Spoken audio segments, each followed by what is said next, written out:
कौन कौन से रिश्ते आपकी बराबरी के हैं और कौन कौन से रिश्ते आपकी बराबरी के नहीं है, जिनसे आप निकाह कर सकते हैं और जिनसे आप निकाह नहीं कर सकते हैं।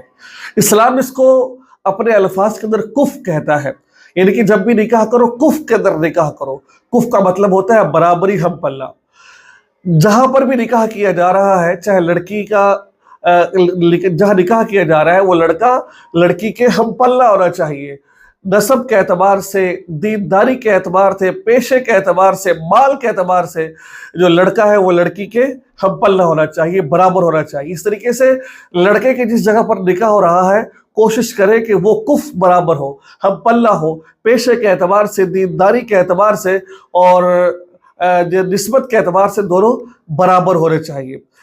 अगर आप इसके उल्ट करते हैं, मिसाल के तौर पर अगर आप बेटी की शादी ऐसी जगह कर देते हैं जो बहुत ज्यादा अमीर है, ठीक है, मालदार है, तो वो रिश्ते भी ज्यादा देर तक नहीं चलते हैं, ठीक है, वहां पर भी बिगाड़ पैदा हो जाता है। और अगर बेटे की शादी किसी अमीर लड़की से कर देते हैं, आप अंदाजा लगाएं कि वो लड़की की नखरी बहुत ज्यादा है, उस लड़की के खराजात बहुत ज्यादा है, उस लड़की के बहुत ज्यादा, अब लड़का उसके अफोर्ड नहीं कर सकता, आखिर में तलाक ही होगी जाकर। ऐसा भी नहीं करना है आपने, ठीक है। लड़की अच्छी है और लड़का बिल्कुल कमी है, इस तरह भी नहीं करना आपने। देखिए, अगर लड़की भागकर शादी करती है, लड़की भागकर शादी करती है और गैर कुफ में कर लेती है, बराबरी में नहीं करती, गैर कुफ में शादी करती है जाकर, जो उसके हम पल्ला नहीं होते हैं, तो उसके वली को इख्तियार होते हैं, वो निकाह को फसख कर सकते हैं।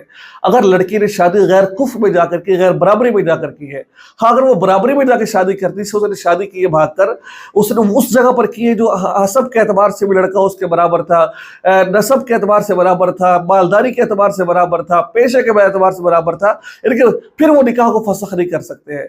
तो खुलासा ये निकला कि जहां पर भी आप बच्चे की निकाह कर रहे हैं, वहां पर इस चीज को लाजमत देखे कि लड़का और लड़की हसब और नसब में, मालदारी में और पेशा के एतबार से बराबर होने चाहिए। अगर बराबर हो गए तब ये रिश्ता आगे चलता है, वरना रिश्ता टूट जाता है। लड़का मालदार, लड़की गरीब है, तब भी बाज़ दफा रिश्ते नहीं चलते हैं, बाज़ दफा उल्ट होता है। कोशिश ये कर, इस्लाम कहता है कोशिश ये करो कि जहां पर भी शादी करो बच्चों की कुफ को देखकर करो, बराबरी को देखकर करो। इंशाल्लाह अगर बराबरी को देखकर आप शादी करोगे, वो रिश्ता ज्यादा जल्दी निभेगा भी और ज्यादा देर तक भी रिश्ता जाएगा। तो मुझे उम्मीद है कि आपको ये मसला समझ आ गया होगा। दुआ में याद रखिए। अस्सलाम वालेकुम व रहमतुल्लाहि व बरकातहू।